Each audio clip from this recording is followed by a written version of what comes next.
What is up, guys? Welcome to another video, and today we are here back at Gamescom, but today we are here for some The Crew 2. Now, honestly, this game completely blew me away. I had pretty high expectations after the first. I really did enjoy the first game, but after playing, this kind of like mini demo they had at Gamescom, my expectations for the next game are a whole lot higher. I did say in yesterday's video that I was kind of as excited for The Crew 2 as I was Need for Speed, and I've got to say, that has just been amplified a million times after playing this demo. It really did kind of shock me how much they've changed the game, not only with the physics and the handling, but the way it looks, the way it sounds. You can hear pops and bangs in the car. But anyway, today we're going to go ahead and specifically talk about the RX7, which I managed to drift in a drift event around, I think it was New York. So essentially what we did a few events here and there, got to drive all types of cars, boats, planes, all types of things, and don't worry, I'll talk more about that, a bit about that later, because I was kind of one of those people that was kind of a bit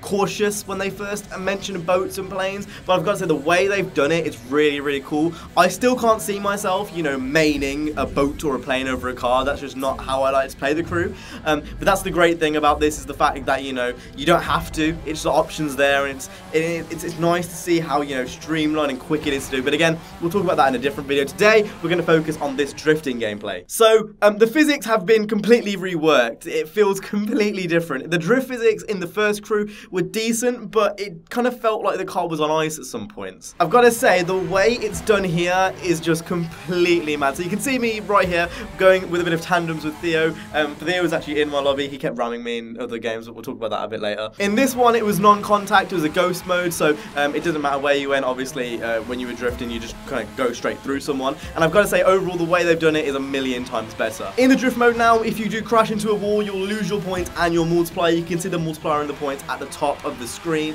and again, I really like how they've done that. It really adds to the game, makes it a bit more, challenging, as where in the last game you could literally just grind against the wall and you wouldn't lose any points. Also, the physics as a whole, really different, so it's kind of hard to explain, but essentially, you'll go into the drift, and then once you're in the drift, there's a certain limit of angle you can get before you spin out. If you get right on the brink, you can, you have an opportunity to link drifts, and when you link drifts, you get a higher multiplier. And if you can link a whole track and just carry on going around, it doesn't end till your multiplier ends. So you could theoretically have a non-ending drift race if you just kept linking drifts together. And towards the end, I kind of just saw myself, I was going for it, and I was saying to one of the devs that we might have to extend this to longer than 30 minutes because I thought I was going to have a really long multiplier. Turns out it did end after like 2 minutes. But it's really cool to see that, they've added so much to the drift mode. And I was saying again, this game is kind of it's like a Summit if it had its own game. The Summit in the last game for me was one of the most redeeming things about The Crew. It was one of the things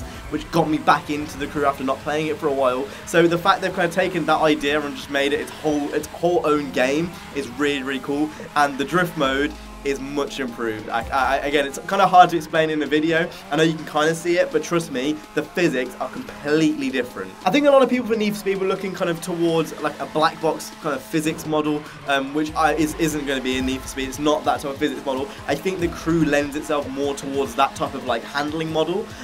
It's a lot more, braking. It's kind of in between Need for Speed and Forza. Forza Horizon, it's very kind of simcade.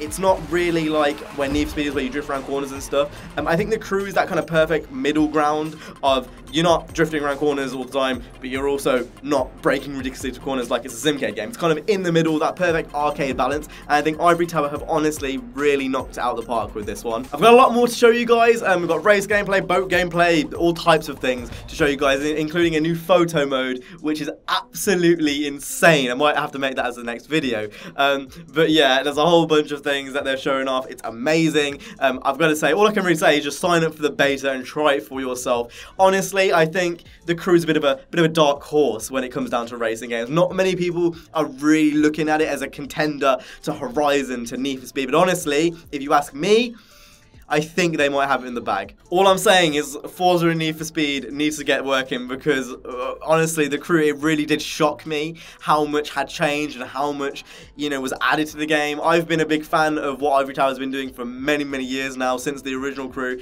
and I've got to say, it's no different for this one. It's absolutely mad. Just try it for yourself if you have the opportunity. Anyway, with that being said, that's been it for this video. I hope you guys enjoyed. If you did, make sure to go ahead and hit the like, subscribe. Let me know what you want to see next in the comment section down below. Again, boat gameplay, I've got that. I've got like playing game, pretty much anything you can imagine, I've got it. Don't ask about carless. I'm fucking sick of it. Anyway, with that being said, I hope you guys enjoyed. If you did, make sure to go ahead and hit the like, subscribe. I'll see you guys in the next one. You guys have an awesome, stay safe, and peace.